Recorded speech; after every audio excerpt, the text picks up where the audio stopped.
अच्छा, 2016 में उन्होंने फाइनली सिलेक्ट किया जी रफाल के बारे में थोड़ा सा बताएं कि इस तैयारी से क्या उनको फायदा होगा। जी तो रफाल के आने से पाकिस्तान एयरफोर्स पे क्या इसका इम्पैक्ट आएगा?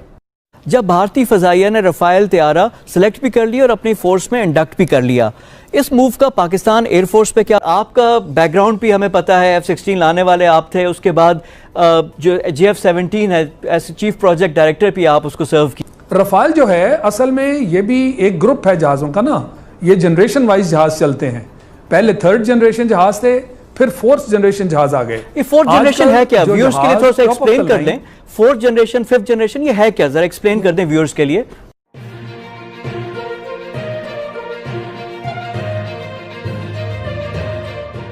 आपका बैकग्राउंड भी हमें पता है, F-16 लाने वाले आप थे, उसके बाद जो JF-17 है एज चीफ प्रोजेक्ट डायरेक्टर भी आप उसको सर्व किया। तो रफाल के आने से पाकिस्तान एयरफोर्स पे क्या इसका इम्पैक्ट आएगा?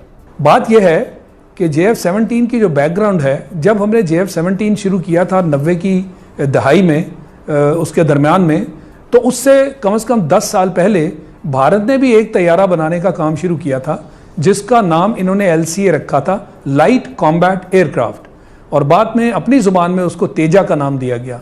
जब वो तैयारा हमसे इतना आगे चल रहा था तो मैंने जब इस प्रोजेक्ट को शुरू किया, उस तैयारे की जो प्रोग्रेस है मैं उसको देखता रहा, मॉनिटर करता रहा, और हमारे साथ जो चीनी हमारे दोस्त शामिल थे उनको मैं बताता रहा कि हमें कोशिश ये करनी है कि हम मार्केट में उस तैयारे से पहले आएँ ताकि हमारे तैयारे को मकबूलियत हासिल हो और भारत जो तैयारा इतने अरसे से बना रहा है वो हमसे आगे ना चला जाए।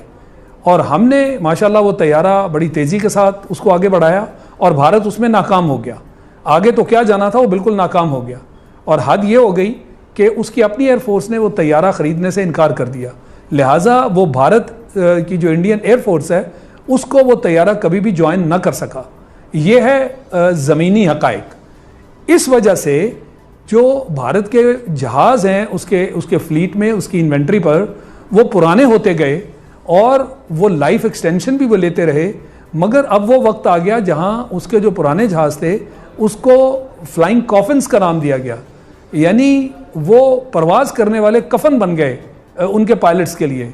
और वहाँ पे फिर इसके बारे में बड़ी हुकूमत के ख़िलाफ़ वो होते रहे, कार्रवाइयाँ भी होती रही कि जी वो जो शख्स जो पायलट हैं उनमें हलाक हो जाते हैं, उनको आपने इतने पुराने तैयारे दिए हुए हैं कि वो तो हलाक हो जाते हैं। एहतजाज होता रहा इस बात पर, मगर इतने साल बीत गए, भारत इसी कशमकश में रहा कि कौन सा नया तैयारा ख़रीदें जिससे उसके पुराने जो फ्लाइंग कॉफिन्स हैं उनको रिप्लेस किया जाए।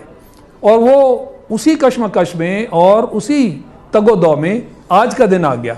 अच्छा, 2016 में उन्होंने फाइनली सिलेक्ट किया। जी रफाल के बारे में थोड़ा सा बताएं कि इस तैयारे से क्या उनको फायदा होगा। जी रफाल जो है असल में ये भी एक ग्रुप है जहाज़ों का ना, ये जनरेशन वाइज जहाज चलते हैं। पहले थर्ड जनरेशन जहाज थे, फिर फोर्थ जनरेशन जहाज आ गए। ये फोर्थ जनरेशन है क्या? व्यूअर्स के लिए थोड़ा सा एक्सप्लेन कर दें। फोर्थ जनरेशन, फिफ्थ जनरेशन ये है क्या, जरा एक्सप्लेन कर दें व्यूअर्स के लिए। ये जनरेशन का हिसाब जहाज के अंदर जो टेक्नोलॉजी होती है ये उससे हुआ करता है। जो टेक्नोलॉजी, आप इसकी सिंपल मिसाल ले लेना, ये आपके यहाँ कंप्यूटर्स नहीं बदलते, कोई आईफोन बन गया, कोई इस तरह का और बन गया, तो ये जो आगे आगे आप चलते हैं टेक्नोलॉजी लीड करती जाती है और इस तरह फिर जनरेशंस आगे चलती हैं। यानी फोर्थ जनरेशन तो बहुत पुरानी हो गई। फोर्थ में रफाल शामिल है, हमारा F-16 जनरेशन में, और JF-17 रफाल शामिल है, F-16 शामिल है, JF-17 शामिल है, ग्रिपन शामिल है, स्वीडन ने बनाया हुआ है, और रशिया के जो सुखोई फाइटर शामिल है, Su-35, रशियन का जो सुखोईज हैं, और नई Su-30 जो उस दिन हमने गिराया, वो भी फोर्थ जनरेशन जहाज है।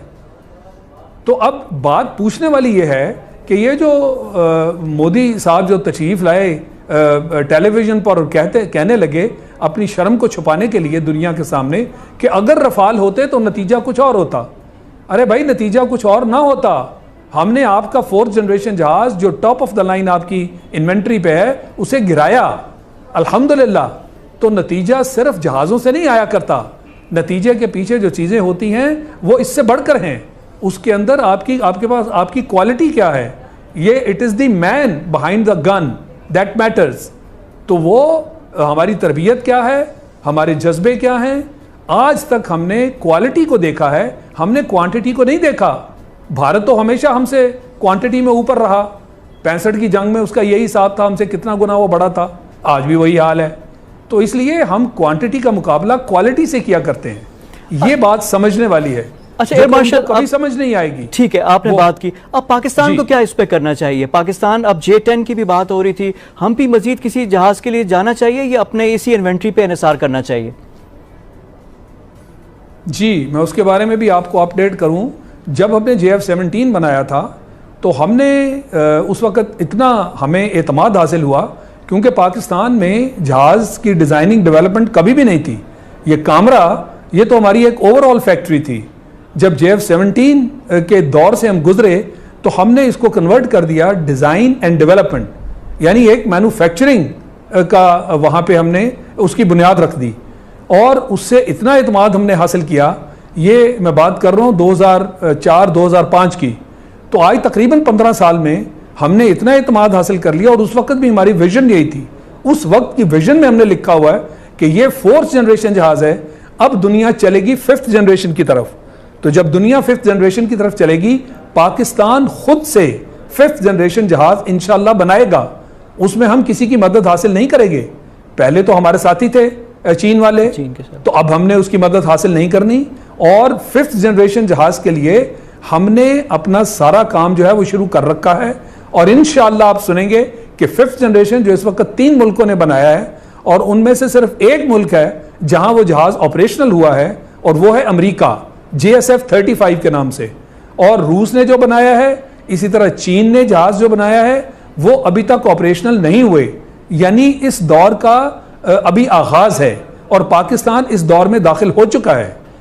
हमने इंशाअल्लाह ये खुद बनाना है। वो जो आपका सवाल है कि आइंदा हमें क्या करना चाहिए, हमारा जवाब है 5th जनरेशन जहाज, जो कि इस। तो दोस्तों वीडियो तो आपने देख लिया। वीडियो देखने के बाद तो दोस्तों ये समझ में आया क्या होगा कि पाकिस्तान की पॉलिसी बिल्कुल क्लैप्स कर गई है। उन लोगों को समझ में नहीं आ रहा हमें किस साइड में जाना, कि राइट साइड में जाना है कि लेफ़्ट साइड में जाना है। और ये इसी कन्फ्यूजन के अंदर फंसे जा रहे हैं कि अगर कल को इन फ्यूचर कोई अगर कम्युनिटी जॉइंट होती है, मिलते हैं, एक साथ में गठजोड़ बनता है देशों का, तो हम किस देश के अंदर रहेंगे, कहाँ पे। इसी कन्फ्यूजन के अंदर ये लोग परेशान हुए जा रहे हैं और परेशान होना लाजमी भी है, क्योंकि पाकिस्तान एक आज तक जो भी चल रहा है दूसरों के रहम करम पे चल रहा है। उसके पास ना तो बिजनेस है, ना कुछ और है, और ना रोज़गार है। वहाँ ना एक्सपोर्ट है ना इंपोर्ट है। वहाँ का डॉलर 170 रुपये से ऊपर जा चुका है। रुपये की कीमत ख़त्म हो चुकी है। तेल भी वहाँ अगर सस्ता है तो वो भी सऊदी अरब से बिना सब्सिडी का उनके पास पेट्रोल आता है। और खस्ता हाल है, ख़जाना खाली हो चुका है। और जितने भी भ्रष्टाचार, करप्शन हाई लेवल पे है पाकिस्तान पे। और जब से इमरान खान की सरकार आई है तो और भी ज़्यादा हो गया। इनके तो मंत्री खुद भ्रष्टाचार में लिप्त है। ऐसे में पाकिस्तान को ये सोचना चाहिए कि हमें भारत से दुश्मनी कितनी महंगी पड़ रही है, कितनी सस्ती पड़ रही है। लेकिन फिर भी ये पाकिस्तानी जो आर्मी है वो कभी भी इस चीज़ में कभी शांति समझौते की तरफ आगे नहीं बढ़ सकती। अगर दोस्तों अगर आपको मेरी बात ठीक लग रही है और आपको वीडियो पसंद आया तो लाइक कर दीजिए। और दोस्तों एक चीज़ और मैं आपको बता दूं, आप कभी भी जो पाकिस्तानी मीडिया के वीडियो अपलोड करते हैं, इंडियन अपलोडर, उनको कभी भी डिसलाइक मत कीजिए, क्योंकि ये डिसलाइक पाकिस्तानियों को नहीं होता है। ये डिसलाइक सिर्फ इंडियंस का होता है कि जो वीडियो अपलोड करते हैं आप लोगों के लिए। लेकिन मैं आपको इतना बता दूं, क्योंकि मुझे 3 साल हो गए ये काम करते करते, अपने अनुभव से मैं बता सकता हूँ कि अगर आप जो कमेंट करते हैं इंडिया के बिहाफ पे, तो वो कमेंट ज़रूर कीजिए, क्योंकि वहाँ पे आपके सारे कमेंट्स पाकिस्तानी न्यूज़ एंकर पढ़ते हैं, सहाफ़ी पढ़ते हैं, और जितने पाकिस्तानी पीपल्स होते हैं वो पढ़ते हैं। इसलिए जितना हो सके इंडिया के इंटरेस्ट में कमेंट कीजिए और साफ़ सुथरे कीजिए। आप गाली देते हो तो वो गाली स्पैम में चली जाती है। यूट्यूब ऑटोमेटिक उसको उठा के स्पैम में पटक देता है। वो तुम्हारा रिफ्लेक्ट नहीं होता, पब्लिक नहीं होता कमेंट। तो साफ़ सुथरे और अच्छी बातों में, अच्छे शब्दों में अपनी बात कहिए। और मेरा चैनल सब्सक्राइब कर लीजिए और अपना ख्याल रखिए। हरे कृष्णा।